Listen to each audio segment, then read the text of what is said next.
स्वागत है दोस्तों आपका हमारे YouTube चैनल ऑपरेशन जीएस में। दोस्तों आज मैं आपके लिए सामान्य अध्ययन लेक्चर 1 का MCQ वीडियो लेकर आया हूं। इस वीडियो में आपको हिस्ट्री, ज्योग्राफी, पॉलिटी, साइंस इन सब के मिक्स क्वेश्चन मिलेंगे और ये वीडियो आपके आगामी एग्जाम यूपी लेखपाल, UP police, video, SSC, railway इन सभी एग्जाम के लिए बनाया गया है। आइए स्टार्ट करते हैं क्वेश्चन नंबर 1 से।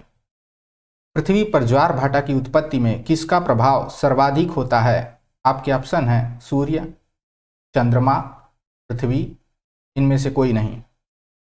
इस क्वेश्चन का सही जवाब हो जाएगा चंद्रमा। पृथ्वी पर ज्वार भाटा की उत्पत्ति में सबसे ज़्यादा प्रभाव चंद्रमा का होता है। महत्वपूर्ण तथ्य में देखते हैं, पृथ्वी पर ज्वार भाटा की उत्पत्ति में सर्वाधिक प्रभाव चंद्रमा का होता है। चंद्रमा सूर्य से आकार में छोटा होने के बावजूद अपेक्षाकृत अधिक नजदीक होने के कारण सूर्य की तुलना में अधिक आकर्षण बल पृथ्वी पर डालता है। यहाँ पे आप पिक्चर में देख सकते हैं, ये पिक्चर फर्स्ट है और यहाँ से बाइफर्केट करके ये सेकंड पिक्चर है। फर्स्ट पिक्चर में अगर हम बात करें, ये हमारी अर्थ है और इसके चारों तरफ ये चंद्रमा है जो परिक्रमण करता रहता है। यहाँ पर सूर्य है। ये दोनों, सूर्य और चंद्रमा दोनों एक लाइन में, पृथ्वी, तीनों एक लाइन में है। यहाँ पर अट्रैक्शन फोर्स जो है चंद्रमा के कारण भी पृथ्वी पर लग रहा है और सूर्य के कारण भी अट्रैक्शन फोर्स पृथ्वी पर लग रहा है। इसलिए इस क्षेत्र में उच्च ज्वार का निर्माण हो रहा है और यहाँ पर जो है निम्न ज्वार बन रहा है। सेम इसी तरह से सेकेंड पिक्चर में आप देख सकते हैं, यहाँ पर जो है चंद्रमा की स्थिति यहाँ पर है और सूर्य यहाँ पर है, तो यहाँ पर अट्रैक्शन फोर्स चंद्रमा जो है ज़्यादा लगा रहा है। चंद्रमा के कारण चंद्रमा तक बहुत नज़दीक है पृथ्वी से। अगर इसकी दूरी की बात करें, चंद्रमा की पृथ्वी से औसत दूरी, तो ये 3,84,000 किलोमीटर है।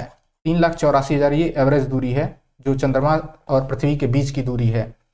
और यहीं पर अगर हम सूर्य और पृथ्वी के बीच की दूरी की बात करें तो ये दूरी 150 × 10⁶ 120 इतने किलोमीटर की दूरी में है।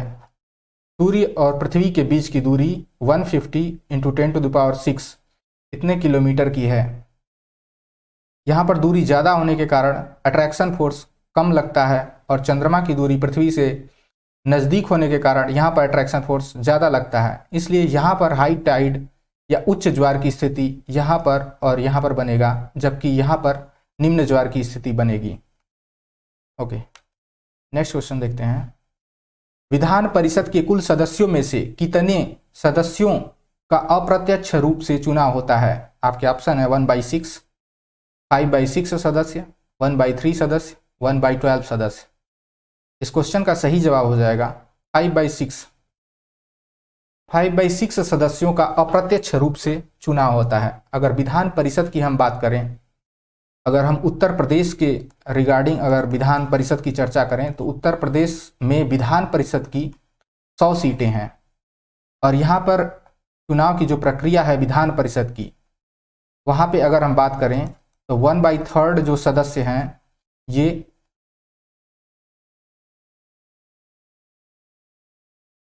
ये विधानसभा या विधायकों द्वारा चुने जाते हैं।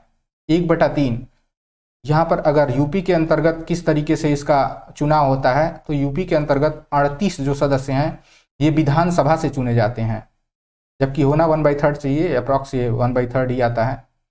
38 सदस्य जो है यहाँ पे विधायक दल के चुने जाते हैं, वो विधानसभा से चुने जाते हैं विधान परिषद के। और 1/3 सदस्य जो हैं ये स्थानीय निकायों, कहाँ पे, स्थानीय निकाय में जिला पार्षद और ये जो बोर्ड होते हैं यहाँ से सेलेक्ट किए जाते हैं। ये 36 सदस्य जो है स्थानीय निकाय से सेलेक्ट किए जाते हैं। और यहाँ पर बात करें अगर 1/12 सदस्य ये अध्यापक मंडल, इसे टीचर कॉन्स्टिट्यूएंसी बोला जाता है, इसे टीचर कॉन्स्टिट्यूएंसी भी बोलते हैं। यहाँ से उत्तर प्रदेश के अंतर्गत 8 सदस्य जो है विधान परिषद के चुने जाते हैं। इसी तरीके से 1/12 सदस्य ये ग्रेजुएट जो स्टूडेंट होते हैं जो प्रदेश के अंदर 3 साल जो जिन्होंने ग्रेजुएशन करने के बाद वो जो है इसके लिए अप्लाई करते हैं वोटर बनने के लिए, और ये ग्रेजुएट कॉन्स्टिट्यूएंसी बोला जाता है। यहाँ से ये 8 सदस्यों का चुनाव करते हैं ग्रेजुएट कॉन्स्टिट्यूएंसी, और टीचर कॉन्स्टिट्यूएंसी भी 8 सदस्य का चुनाव करते हैं। बाकी शेष जो है 1/6 की बात करें, ये राज्यपाल द्वारा मनोनीत किए जाते हैं। राज्यपाल द्वारा मनोनीत किए जाते हैं। ये 10 सदस्य होते हैं जो राज्यपाल के द्वारा मनोनीत किए जाते हैं। अगर इन सब में देखा जाए तो सिर्फ और सिर्फ ये जो 1/6 सदस्य होते हैं यही सिर्फ मनोनीत करके आते हैं, बाकी सबका अप्रत्यक्ष रूप से चुनाव होता है। अगर इन सबको ऐड करें 1/3, 1/3, 1/12 और 1/12 तो ये हो जाएगा 5/6। तो 5/6 जो सदस्य हैं इनका अप्रत्यक्ष रूप से चुनाव होता है, जबकि सिर्फ और सिर्फ 1/6 सदस्य जो है ये राज्यपाल द्वारा मनोनीत किए जाते हैं।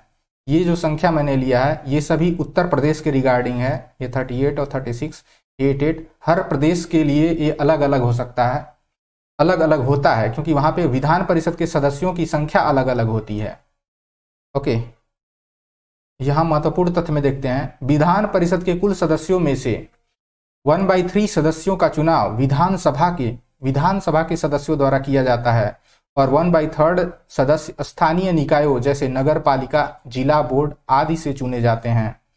1/6 सदस्यों को राज्यपाल द्वारा मनोनीत किया जाता है, जिन्हें साहित्य, विज्ञान, कला, सहकारिता व समाज सेवा का विशेष ज्ञान हो।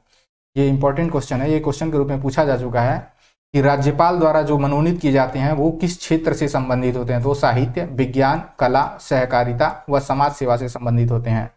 1/12 सदस्यों का निर्वाचन माध्यमिक स्तर के स्कूल के अध्यापक करते हैं, जो पिछले 3 वर्षों से अध्यापन कर रहे हैं, मतलब जो पढ़ा रहे हैं 3 वर्षों से। 1/12 सदस्यों को राज्य में रह रहे 3 वर्ष से स्नातक निर्वाचित करते हैं। इस प्रकार विधानसभा के कुल सदस्यों में 5/6 सदस्यों को अप्रत्यक्ष रूप से चुना होता है, जबकि 1/6 ये राज्यपाल द्वारा नामित किया जाता है। ओके, नेक्स्ट क्वेश्चन देखते हैं।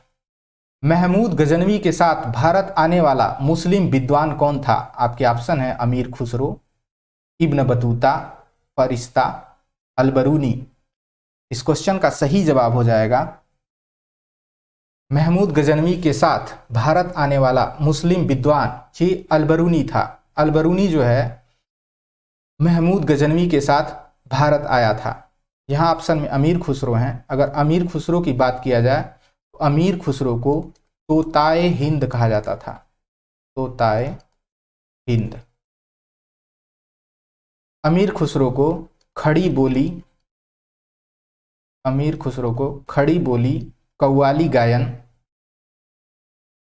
कव्वाली गायन इसका जनक माना जाता है।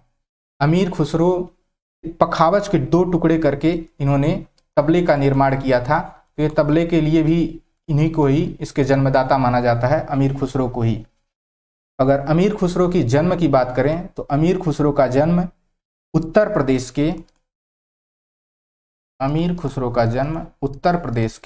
एटा जिले में, उत्तर प्रदेश के एटा जिले के पटियाली या कासगंज में इनका जन्म हुआ था। उत्तर प्रदेश के एटा, पटियाली, कासगंज में इनका जन्म हुआ था। और इनके गुरु की बात करें तो इनके गुरु जो है हजरत निजामुद्दीन औलिया थे। अमीर खुसरो के गुरु की बात करें तो इनके गुरु हजरत निजामुद्दीन औलिया थे। और अमीर खुसरो की से एक और पॉइंट आप याद रखिएगा, अमीर खुसरो जो है अलाउद्दीन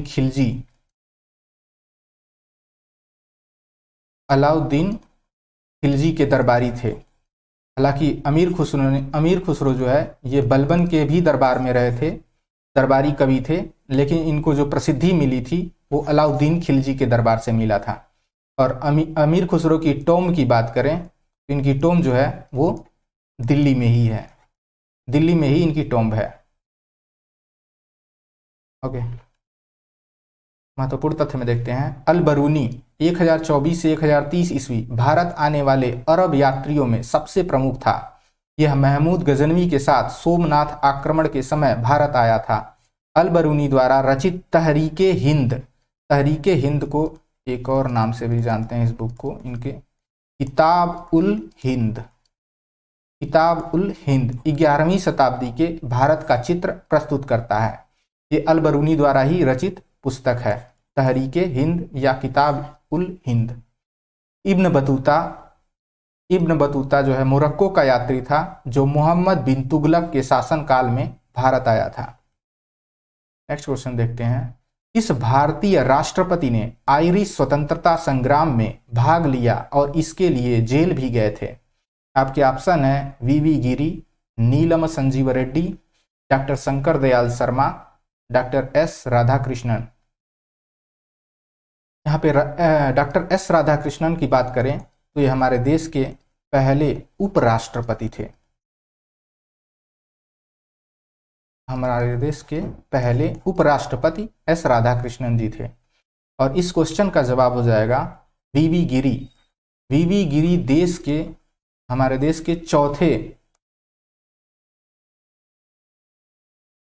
के चौथे राष्ट्रपति के रूप में चुना गया था इन्हें, वीवी गिरी को।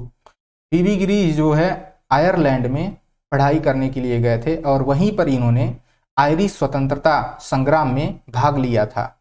वहां से उन्हें 1916 में आयरलैंड से निष्कासित कर दिया गया। आयरलैंड से इन्हें निष्कासित कर दिया गया। बाद में आगे चल के जब हमारा देश आज़ाद हुआ उसके बाद ये हमारे देश के चौथे राष्ट्रपति बने। ये 1969 में कांग्रेस ने अपने जो है राष्ट्रपति पद के उम्मीदवार नीलम संजीव रेड्डी को बनाया था। नीलम संजीव रेड्डी को बनाया था और वीवी गिरी जो है निर्दलीय राष्ट्रपति के चुनाव में खड़े हुए थे। इन्होंने नीलम संजीव रेड्डी को हराकर देश के चौथे राष्ट्रपति बने। और अगर नीलम संजीव रेड्डी की बात करें तो नीलम संजीव रेड्डी देश के छठे राष्ट्रपति हैं। देश के छठे राष्ट्रपति नीलम संजीव रेड्डी थे। और नीलम संजीव रेड्डी की से एक और पॉइंट आप याद रखिएगा, नीलम संजीव रेड्डी देश के पहले राष्ट्रपति हैं जो निर्विरोध चुने गए हैं।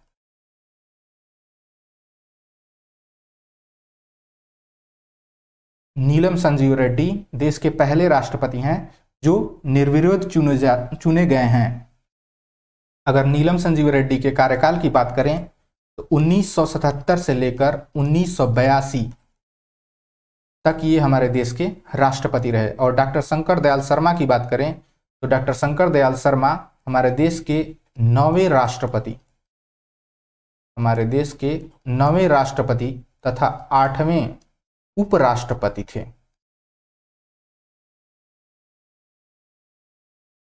ये आप ध्यान रखिएगा।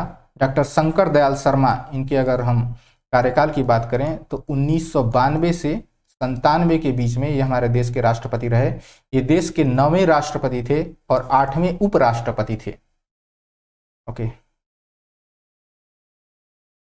यहाँ पे आप पिक्चर में देख सकते हैं वीवी गिरी जी को, भारत के चौथे राष्ट्रपति। महत्वपूर्ण तथ्य में देखते हैं, वीवी गिरी डबलिन यूनिवर्सिटी में कानून की पढ़ाई करने के लिए जब आयरलैंड गए थे तब वे डी वलेरा जैसे प्रसिद्ध ब्रिटिश विद्रोही के संपर्क में आकर स्वतंत्रता के लिए चल रहे सिन फिन आंदोलन से जुड़ गए। इस कारण उनको जेल भी जाना पड़ा तथा 1916 में आयरलैंड से निष्कासित कर दिया गया। स्वतंत्र भारत में वीवी गिरी भारत के चौथे राष्ट्रपति बने थे। भारतीय इतिहास में पहली बार वीवी गिरी ने कांग्रेस के उम्मीदवार नीलम संजीव रेड्डी को हराकर 1969 में राष्ट्रपति चुनाव जीते थे। ओके, नेक्स्ट क्वेश्चन देखते हैं। अंग्रेजों के विरुद्ध खान अब्दुल गफ्फार खान द्वारा प्रारंभ किए गए आंदोलन का क्या नाम था? आपके ऑप्शन है खिलाफत आंदोलन, लाल कुर्ती आंदोलन, स्वदेशी आंदोलन, इनमें से कोई नहीं।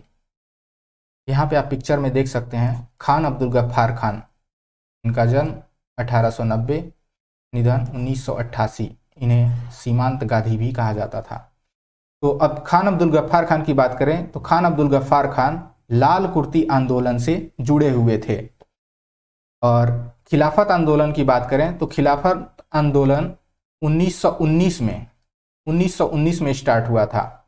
और स्वदेशी आंदोलन की बात करें 1905 में ब्रिटिश जो है बंगाल विभाजन के विरोध में स्वदेशी आंदोलन स्टार्ट किया गया था। महत्वपूर्ण तथ्य में देखते हैं, लाल कुर्ती आंदोलन भारत के पश्चिमोत्तर प्रांत में खान अब्दुल गफ्फार खान द्वारा भारतीय राष्ट्रीय कांग्रेस के समर्थन में खुदाई खिदमतगार, इसी लाल कुर्ती आंदोलन को ही खुदाई खिदमतगार कहा गया, जिसका मतलब होता है वहां ईश्वर की बनाई हुई दुनिया के सेवक। तो खुदाई खिदमतगार की स्थापना 1929 में किए और पख्तूनों के बीच लाल कुर्ती आंदोलन का आह्वान किया। खान अब्दुल गफ्फार खान को सीमांत गांधी भी कहा जाता था। उनके अनुयायी अहिंसा के प्रति वचनबद्ध थे और उनके लाल कमीज के कारण लाल कुर्ती का लोकप्रिय नाम मिला था। अगला प्रश्न देखते हैं, भारत का पहला हिम तेंदुआ स्नो लेपर्ड संरक्षण केंद्र किस राज्य में खोला जाएगा? आपके ऑप्शन है सिक्किम, हिमाचल प्रदेश, असम, उत्तराखंड। इस क्वेश्चन का सही जवाब हो जाएगा उत्तराखंड। उत्तराखंड राज्य में भारत का पहला हिम तेंदुआ स्नो लेपर्ड संरक्षण केंद्र खोला जाएगा। महत्वपूर्ण तथ्य में देखते हैं, भारत का पहला हिम तेंदुआ संरक्षण केंद्र उत्तराखंड में उत्तरकाशी वन प्रभाग में खोला जाएगा। यह केंद्र उत्तरकाशी के भैरव घाटी वन प्रभाग में खोला जाएगा। इस पिक्चर में आप देख सकते हैं, ये जो है स्नो लेपर्ड है, हिम तेंदुआ है। अगले प्रश्न पे चलते हैं, हमारी आंखों में प्रवेश करने वाली अधिकतर प्रकाश किरणों के अपवर्तन के लिए कौन उत्तरदायी कारक है? आपके ऑप्शन है रेटिना, कॉर्निया, परितारिका, नेत्रगोलक। इस क्वेश्चन का सही जवाब हो जाएगा कार्निया। कार्निया जो है हमारी आंखों में जो प्रवेश करने वाली अधिकतर प्रकाश किरणें होती हैं उसके लिए उत्तरदायी होता है। यहाँ पिक्चर में आप देख सकते हैं कार्निया, इस हिस्से को कार्निया बोला जाता है। और ये आपकी प्यूपिल है और ये आइरिस या परितारिका। आइरिस जो है ये इस लेंस के साइज को, प्यूपिल या लेंस के साइज को कंट्रोल करता है आइरिस। और रेटिना पर किसी भी पिक्चर का जो होता है उसका यहाँ पे पिक्चर रेटिना पर वास्तविक पिक्चर बनता है। महत्वपूर्ण तथ्य में देखते हैं, हमारी आंखों में प्रवेश करने वाली प्रकाश किरणों के अपवर्तन के लिए कार्निया की बाह्य परत उत्तरदायी होती है। कार्निया एक पतली झिल्ली होती है जिसके माध्यम से प्रकाश किरणें हमारी आंखों में प्रवेश करती हैं। रेटिना आंख की 3 परतों में से एक है जहां छवि का निर्माण होता है। अन्य 2 रंजित और श्वेत पटल हैं। परितारिका आइरिस कार्निया के पीछे मौजूद डार्क मस्कुलर डायफ्राम है जो पुतली के आकार को नियंत्रित करता है। अगला प्रश्न देखते हैं, कोबोल का पूर्ण रूप क्या है? What is the full form of COBOL? यहाँ पे आपके ऑप्शन है common basic operating language, computer basic oriented language, common business oriented language, computer based operating language. इस क्वेश्चन का सही जवाब हो जाएगा common business oriented language. Common business oriented language ये जो है कोबोल का फुल फॉर्म है। अगले प्रश्न को देखते हैं, निम्नलिखित में से कौन सा मार्ग दक्षिणी अंडमान को लघु अंडमान से अलग करता है?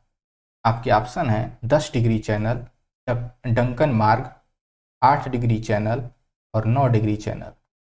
अगर हम अंडमान और निकोबार के द्वीप की बात करें तो अंडमान और निकोबार में यहाँ के द्वीप समूह हैं।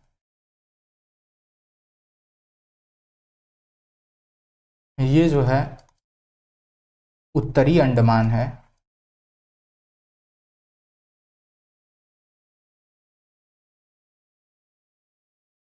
ये मध्य अंडमान है, उत्तरी अंडमान, मध्य अंडमान, और ये जो है दक्षिणी अंडमान। और ये लघु अंडमान, ये कार निकोबार,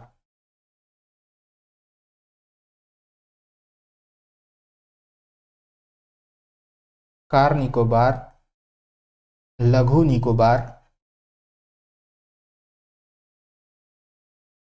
ये जो है ग्रेट निकोबार,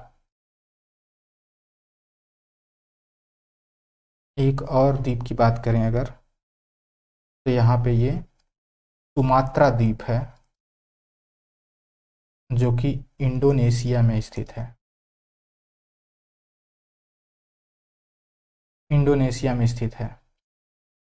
अब यहाँ क्वेश्चन में पूछा गया है कि दक्षिणी अंडमान को लघु अंडमान से कौन अलग करता है। यहाँ पे आपका है दक्षिणी अंडमान और ये है लघु अंडमान। दक्षिणी अंडमान और लघु अंडमान को अलग करने वाला ये डंकन मार्ग है, डंकन मार्ग या डंकन पैसेज बोलते हैं। यहाँ पे अगर 10 डिग्री चैनल की बात करें तो 10 डिग्री चैनल जो है ये लघु अंडमान और कार निकोबार, लघु अंडमान और कार निकोबार के बीच से 10 डिग्री चैनल गुजरता है। या फिर इसको एक तरीके से और पूछा जा सकता है, यहाँ पे उत्तरी अंडमान, मध्य अंडमान, दक्षिणी अंडमान और लघु अंडमान, इनको मिला के जो है ये आपका अंडमान द्वीप हो जाता है। और कार निकोबार, लघु निकोबार और ग्रेट निकोबार, ये जो है निकोबार द्वीप समूह हो जाते हैं। तो अंडमान को निकोबार से अलग करने वाला चैनल 10 डिग्री चैनल कहलाता है। 10 डिग्री चैनल अंडमान को निकोबार से अलग करता है, या फिर ऐसे भी बोल सकते हैं आप, लघु अंडमान को कार निकोबार से 10 डिग्री चैनल अलग करता है।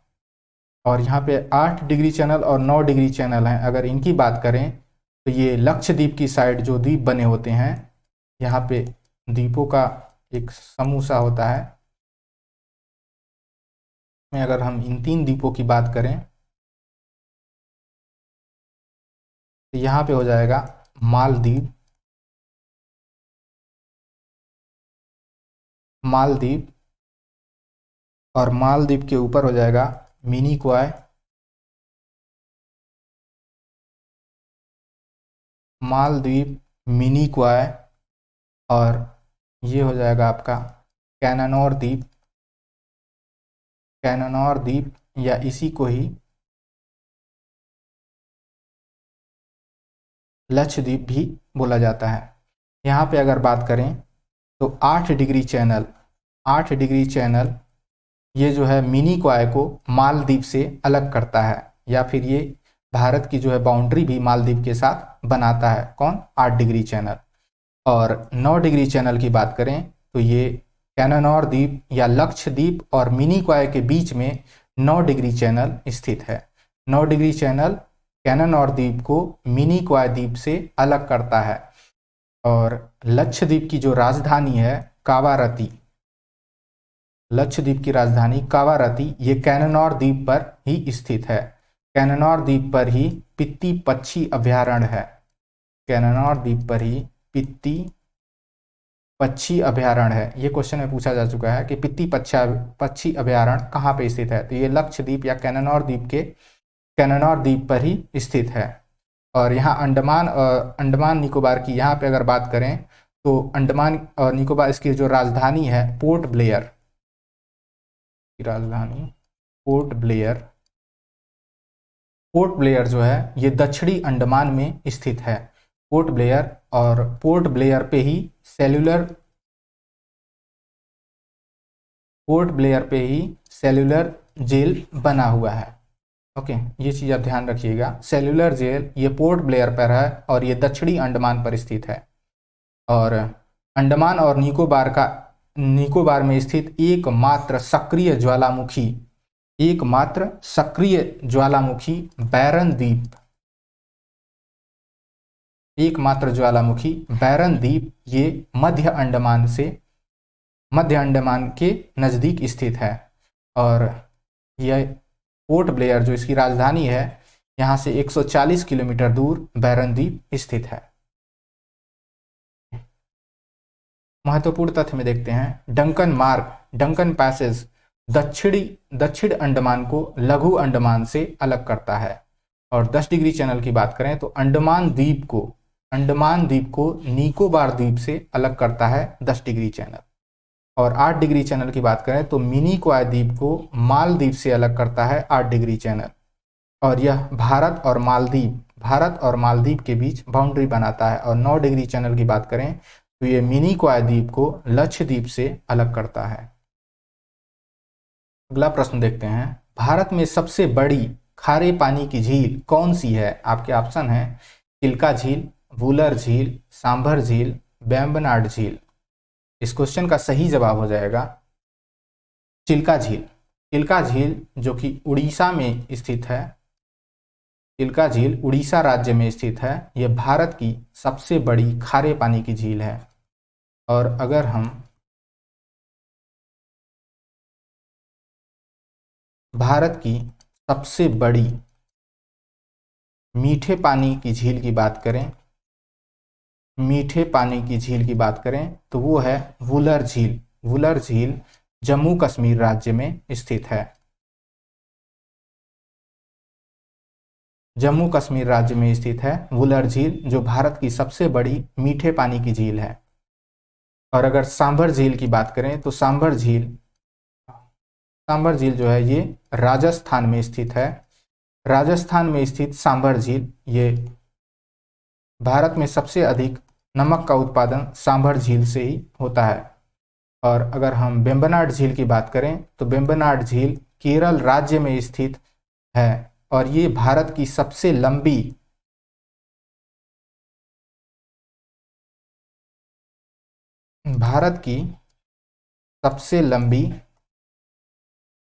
तटीय झील है। भारत की सबसे लंबी तटीय झील है वेम्बनाड झील, जो कि केरल में स्थित है। नेक्स्ट क्वेश्चन देखते हैं, निम्नलिखित में से किसे भूरा कोयला ब्राउन कोल कहा जाता है? आपके ऑप्शन है एंथ्रेसाइट, बिटुमिनस, लिग्नाइट, पीट। इस क्वेश्चन का सही जवाब हो जाएगा लिग्नाइट। लिग्नाइट को ही ब्राउन कोल कहा जाता है। लिग्नाइट को ही ब्राउन कोल या भूरा कोयला, लिग्नाइट को ही भूरा कोयला कहा जाता है। और अगर बिटुमिनस कोल की बात करें तो बिटुमिनस कोल को कुकिंग कोल भी कहा जाता है। बिटुमिनस को कुकिंग कोल कहा जाता है। और अगर एंथ्रेसाइट की बात करें तो सर्वोच्च गुणवत्ता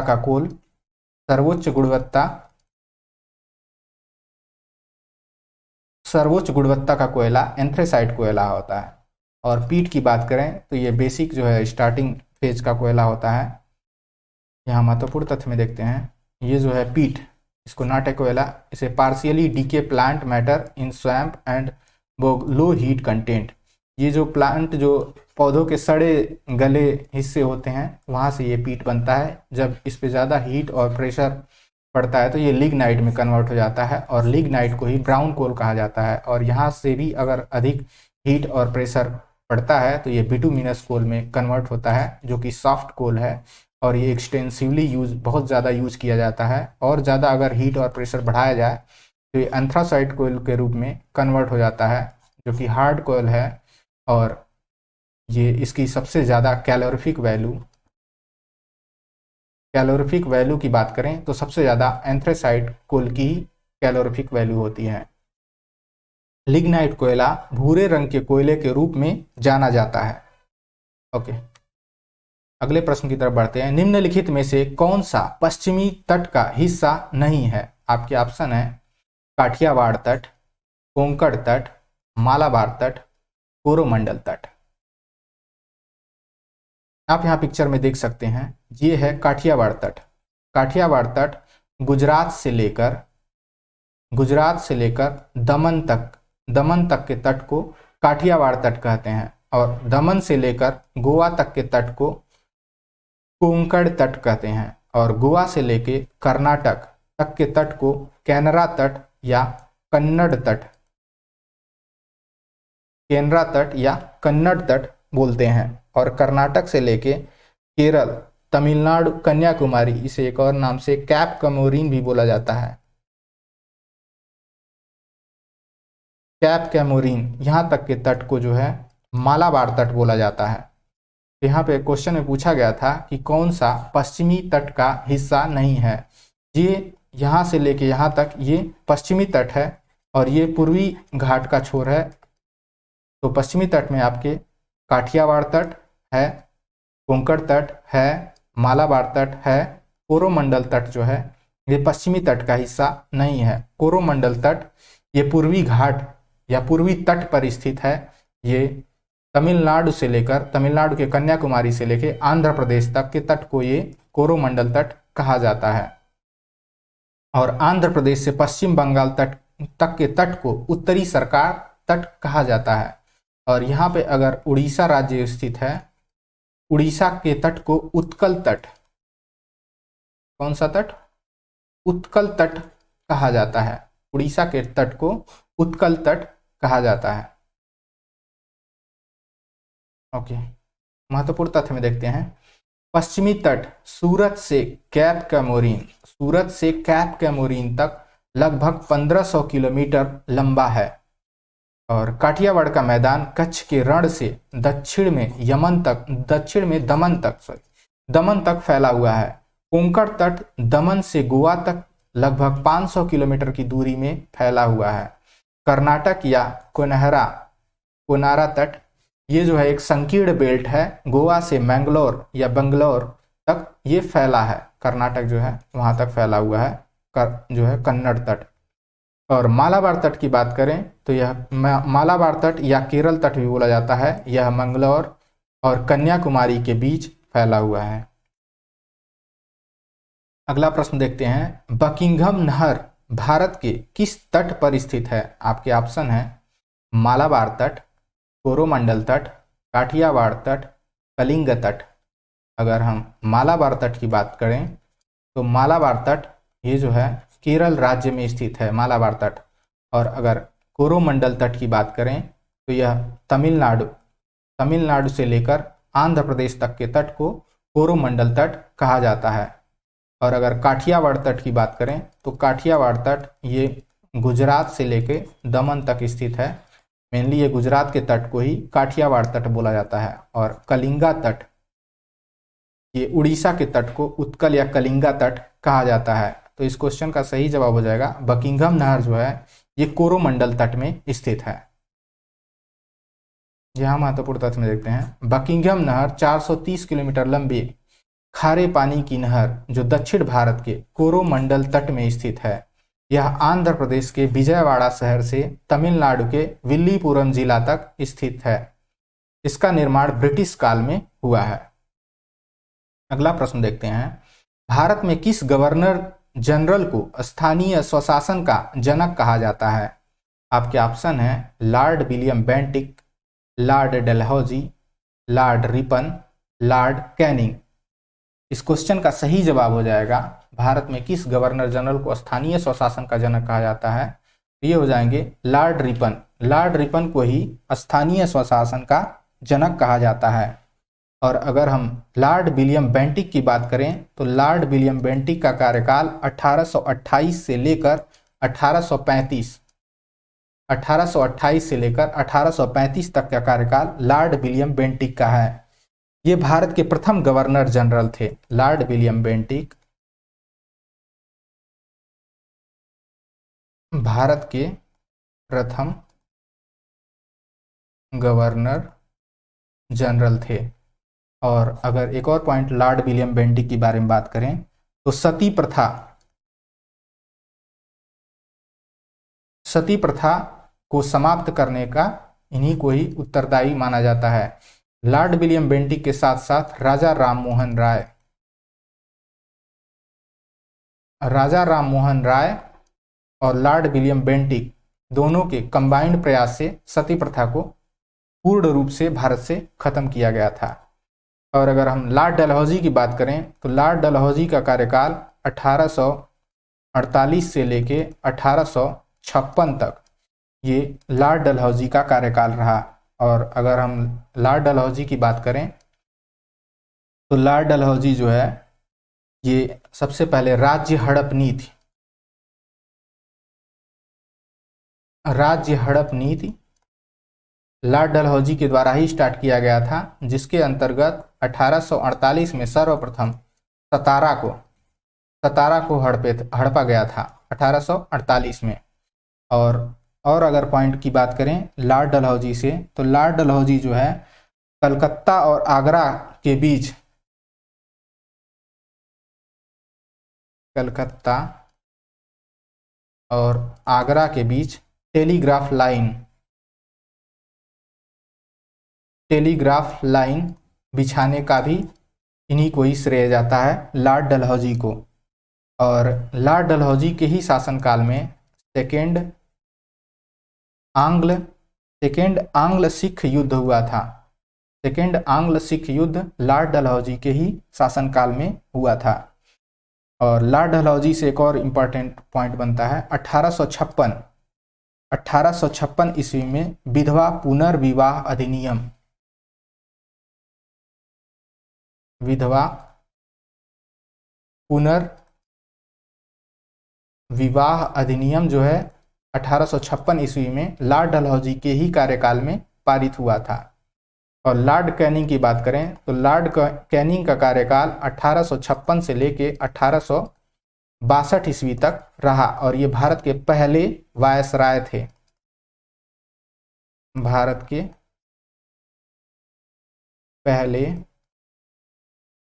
के पहले वायसराय लॉर्ड कैनिंग, या फिर भारत के अंतिम गवर्नर जनरल भी लॉर्ड कैनिंग को ही कहा जाता है। ओके, महत्वपूर्ण तथ्य में देखते हैं। भारत में स्थानीय स्वशासन की शुरुआत 1882 ईस्वी में लॉर्ड रिपन के कार्यकाल में हुआ था, जिस कारण जो है रिपन को स्थानीय स्वशासन का जनक कहा जाता है। लॉर्ड रिपन के द्वारा किए गए कुछ महत्वपूर्ण कार्य की अगर हम समीक्षा करें, बात करें, तो ये वर्नाकुलर प्रेस एक्ट की समाप्ति 1882 लॉर्ड रिपन के द्वारा ही किया गया था। और अगर वर्नाकुलर प्रेस एक्ट की शुरुआत किसने किया था, तो वर्नाकुलर प्रेस एक्ट की शुरुआत जो है ये लॉर्ड लिटन के द्वारा किया गया था। यहाँ पे लॉर्ड लगाने की ससुरों कोई ज़रूरत नहीं है, लेकिन क्या बताया जाए, हमारे जो इतिहासकार हैं वो बार बार लॉर्ड लगा के ऐसा आदत डाल दिए हैं कि इनके बोलने में आ ही जाता है, नहीं तो इनको लॉर्ड बोलने की कोई ज़रूरत नहीं है। और भी अगर इसके रिपन की बात करें तो प्रथम नियमित जनगणना की शुरुआत 1881 में रिपन के ही कार्यकाल में हुआ था। और इल्बर्ट बिल विवाद ये भी रिपन के ही कार्यकाल में आया था। प्रथम फैक्ट्री एक्ट 1881 ये भी रिपन के ही कार्यकाल में हुआ था। और स्कूली शिक्षा हेतु हंटर कमीशन की नियुक्ति 1882 ये भी रिपन के ही कार्यकाल की बात है। आगे बढ़ते हैं। भारत की टोडा जनजाति का मूल निवास स्थान कहाँ है? आपके ऑप्शन है जौनसारी पहाड़ियाँ, नीलगिरी पहाड़ियाँ, गारो पहाड़ियाँ, खासी पहाड़ियाँ। इस क्वेश्चन का सही जवाब हो जाएगा नीलगिरी पहाड़ियाँ। नीलगिरी पहाड़ियों पर ही टोडा जनजाति का निवास स्थान माना जाता है। ये ग्राफ में जो है हम आपको गारो पहाड़ी, खासी पहाड़ी और जौनसारी पहाड़ी और नीलगिरी पहाड़ियों को डिक्टेट करते हैं। ये यहाँ पे टोडा जनजाति है जो नीलगिरी पहाड़ियों में निवास करती है। कुछ महत्वपूर्ण तथ्य देखते हैं, बात देखते हैं। नीलगिरी पहाड़ियाँ टोडा जनजाति का मूल निवास स्थान है। यह पहाड़ी पश्चिमी घाटों का एक हिस्सा है तथा कर्नाटक, केरल, तमिलनाडु में फैली है। नीलगिरी पहाड़ियों की सबसे ऊंची चोटी डोडा बेटा 2637 मीटर है। और जौनसारी पहाड़ियाँ उत्तराखंड के गढ़वाल क्षेत्र में स्थित है। यह देहरादून जिले के उत्तर पश्चिम में स्थित है। और गारो पहाड़ियाँ भारत की मेघालय राज्य में गारो खासी पर्वत श्रृंखला में स्थित है। यहाँ मैप में आप देख सकते हैं, यहाँ पे जो है ये नीलगिरी पहाड़ियाँ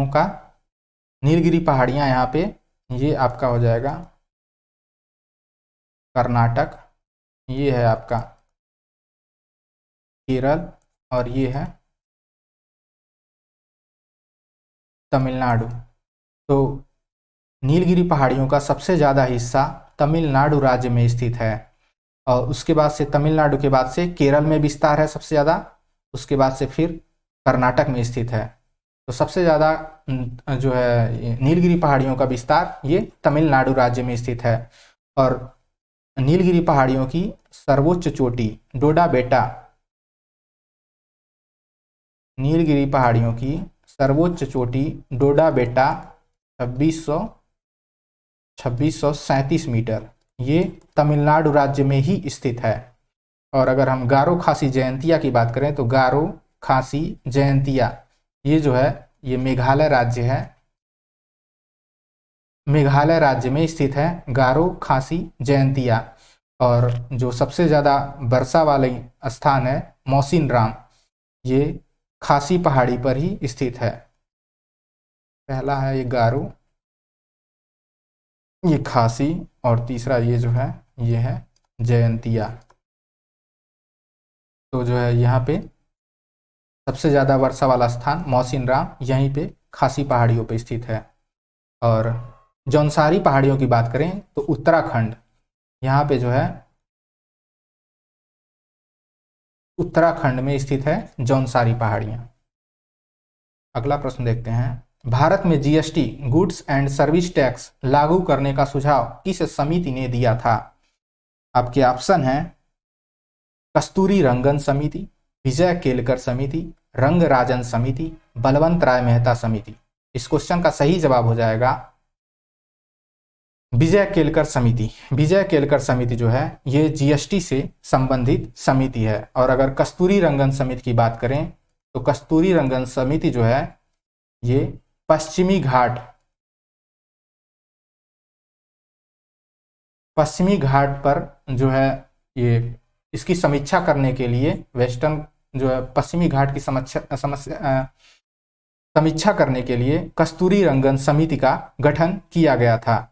और कस्तूरी रंगन समिति ने अपना जब रिपोर्ट प्रस्तुत किया उसमें इसने पश्चिमी घाट के 37% हिस्से को इको सेंसिटिव जोन बताया है। इको सेंसिटिव जोन डिक्लेयर करने के लिए बोला है सेंट्रल गवर्नमेंट के द्वारा।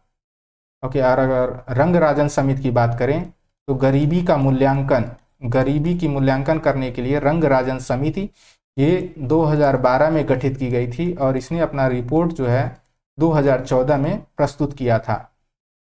ये तेंदुलकर, इससे पहले एक और गरीबी की मापन में तेंदुलकर कमेटी बैठी थी, तेंदुलकर कमेटी का गठन किया गया था। इसने अपना रिपोर्ट सबमिट किया था। इसकी समीक्षा तेंदुलकर जो समिति थी इसकी समीक्षा के लिए रंगराजन समिति गठित की गई थी। और अगर बलवंत राय मेहता की बात करें तो 1957 में बलवंत राय मेहता कमेटी ये जो है पंचायती राज से संबंधित ये समिति है। ओके, अगला प्रश्न देखते हैं, चांग नृत्य किस राज्य का प्रसिद्ध लोक नृत्य है? आपके ऑप्शन है उत्तर प्रदेश, राजस्थान, पंजाब, असम। इस क्वेश्चन का सही जवाब हो जाएगा राजस्थान।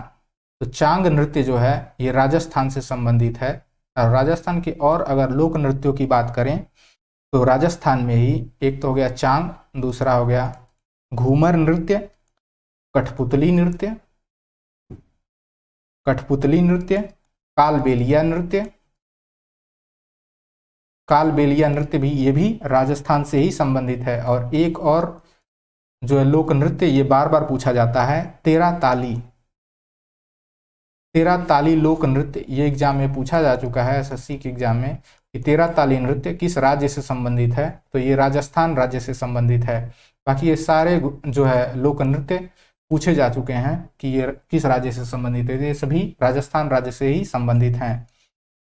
अगर उत्तर प्रदेश राज्य की बात करें तो उत्तर प्रदेश राज्य से संबंधित लोक नृत्यों में कजरी, नौटंकी, चरकुला नृत्य, रासलीला और कथक की बात करें तो ये उत्तर प्रदेश का शास्त्रीय नृत्य है। उत्तर प्रदेश का शास्त्रीय नृत्य कथक है, और बाकी यहाँ के उत्तर प्रदेश के ही लोक नृत्य हैं कजरी, नौटंकी, चरकुला, रासलीला। और अगर पंजाब राज्य की बात करें तो पंजाब राज्य में गिद्दा और भांगड़ा ये दो लोक नृत्य जो है ये पंजाब राज्य से संबंधित हैं। और अगर असम राज्य की बात करें तो असम राज्य के लोक नृत्य बिहू और सतारिया जो लोक नृत्य है ये असम राज्य से संबंधित है। इसमें अगर सतारिया की बात करें तो सतारिया असम राज्य का शास्त्रीय नृत्य है। असम राज्य का शास्त्रीय नृत्य सतारिया है। अगला प्रश्न देखते हैं, उगादी किस राज्य का प्रमुख त्योहार है? आपके ऑप्शन है केरल, नागालैंड, कर्नाटक, लद्दाख। इस क्वेश्चन का सही जवाब हो जाएगा कर्नाटक। कर्नाटक राज्य का जो है उगादी ये प्रमुख त्योहार है। और अगर हम केरल राज्य की बात करें तो केरल राज्य में ओणम या ओणम जो है ये त्योहार केरल में मनाया जाता है और ये केरल का राष्ट्रीय त्योहार है। केरल राज्य का राष्ट्रीय त्योहार के रूप में ओणम या ओनम मनाया जाता है। और अगर हम नागालैंड की बात करें तो नागालैंड में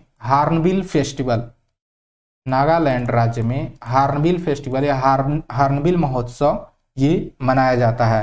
हार्नबिल महोत्सव को फेस्टिवल ऑफ फेस्टिवल हार्नबिल को ही कहा जाता है। और अगर लद्दाख की बात करें तो लद्दाख राज्य का जो प्रमुख त्यौहार है ये है लोसर त्यौहार जो है ये बौद्ध धर्म से संबंधित त्यौहार है और ये लद्दाख राज्य में मनाया जाता है। तिब्बती बौद्ध धर्म के पारंपरिक कार्यक्रम में नए साल की शुरुआत में मनाया जाने वाला त्यौहार है लोसर। यहाँ महत्वपूर्ण तथ्य में देख सकते हैं, उगादी एक प्रमुख त्यौहार है जो कर्नाटक, तेलंगाना, आंध्र प्रदेश के दक्षिणी राज्य में मनाया जाता है। हिंदू कैलेंडर के अनुसार इसे नए वर्ष की शुरुआत के रूप में मनाया जाता है। अगला प्रश्न देखते हैं, निम्नलिखित में से कौन सुमेलित नहीं है? आपके ऑप्शन है तबला, अल्लाह रखा, बांसुरी, हरिप्रसाद चौरसिया, सरोद, जाकिर हुसैन, संतूर, शिव कुमार शर्मा। इस क्वेश्चन का सही जवाब हो जाएगा सी, सरोद। जाकिर हुसैन तबला वादक हैं। जाकिर हुसैन तबला वादक हैं, बाकी सही सुमेलित हैं। तबला जो है अल्लाह रखा, बांसुरी हरिप्रसाद चौरसिया, संतूर शिव कुमार शर्मा।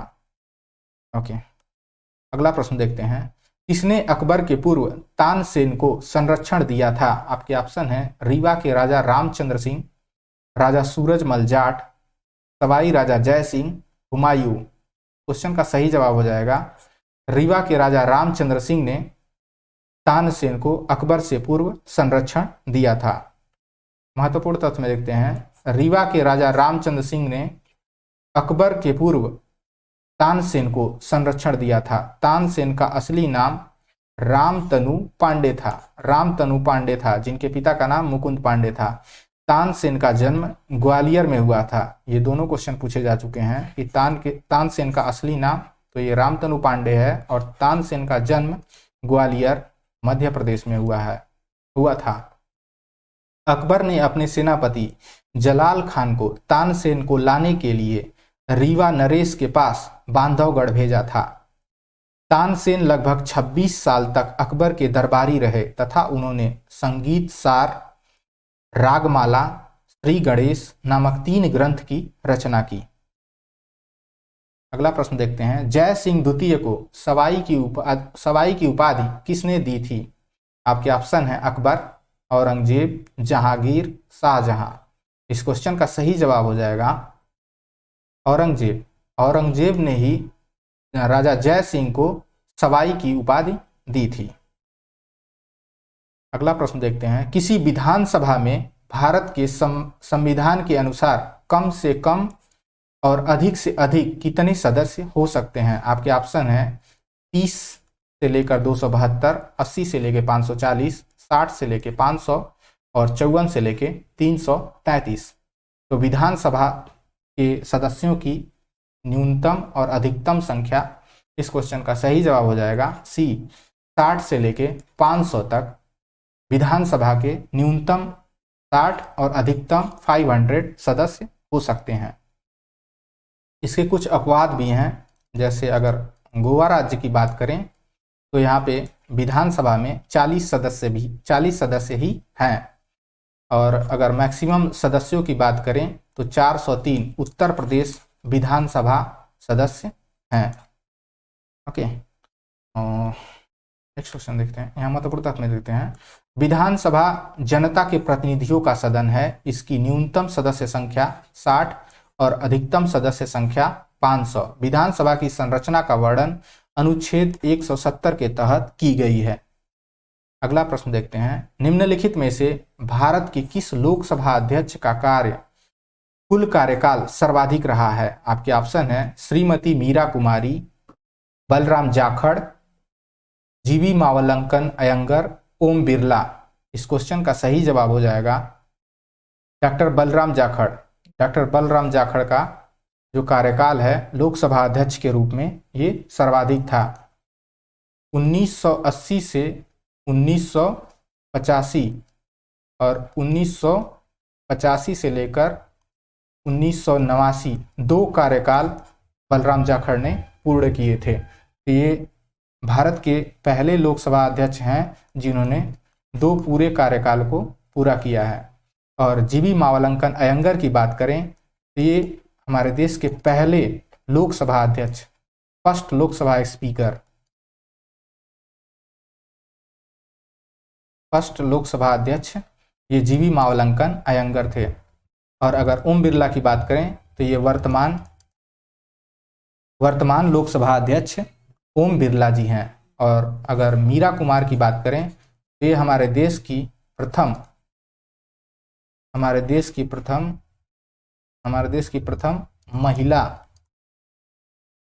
महिला लोकसभा अध्यक्ष हैं। प्रथम महिला लोकसभा अध्यक्ष मीरा कुमार हैं। महत्वपूर्ण तथ्य में देखते हैं, डॉक्टर बलराम जाखड़ 22 जनवरी 1980 से 15 जनवरी 1985 तथा 16 जनवरी 1985 से 18 दिसंबर 1989 तक लोकसभा के अध्यक्ष रहे। ये स्वतंत्र भारत में लगातार 2 बार पूर्ण अवधि के लिए बने रहने वाले एकमात्र अध्यक्ष हैं। अगला प्रश्न देखते हैं, ग्रीनलैंड कहाँ स्थित है? आपके ऑप्शन है दक्षिण प्रशांत महासागर, हिंद महासागर, कैरिबियन सागर और उत्तरी अटलांटिक सागर। इस क्वेश्चन का सही जवाब हो जाएगा उत्तरी अटलांटिक महासागर। तो ग्रीनलैंड उत्तरी अटलांटिक महासागर में स्थित है। इस पिक्चर में आप देख सकते हैं, यहाँ पे मैप में देखते हैं तो ये है ग्रीनलैंड और ये उत्तरी अटलांटिक महासागर है। और इधर जो है ये दक्षिणी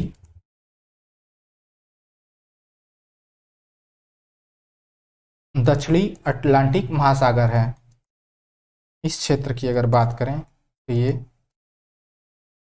हिंद महासागर है, ये इंडिया है। और यहाँ पे जो है प्रशांत महासागर है,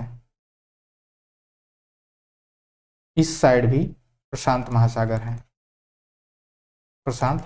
है। और यहाँ पे अगर बात करें तो ये कैरिबियन सागर है, कैरिबियन सागर यहाँ पर स्थित है। तो ग्रीनलैंड जो सबसे बड़ा द्वीप है ये उत्तरी अटलांटिक महासागर में स्थित है। और अगर कैरिबियन सागर की बात करें तो ये भी अटलांटिक सागर का ही हिस्सा है। ओके, तो ये वीडियो यहीं पे समाप्त होता है। Thank you, thanks for watching. आप हमारे चैनल को सब्सक्राइब कर सकते हैं, लाइक कर सकते हैं और अगर कोई सुझाव है तो आप उसे कमेंट बॉक्स में कमेंट भी कर सकते हैं। Thank you for watching.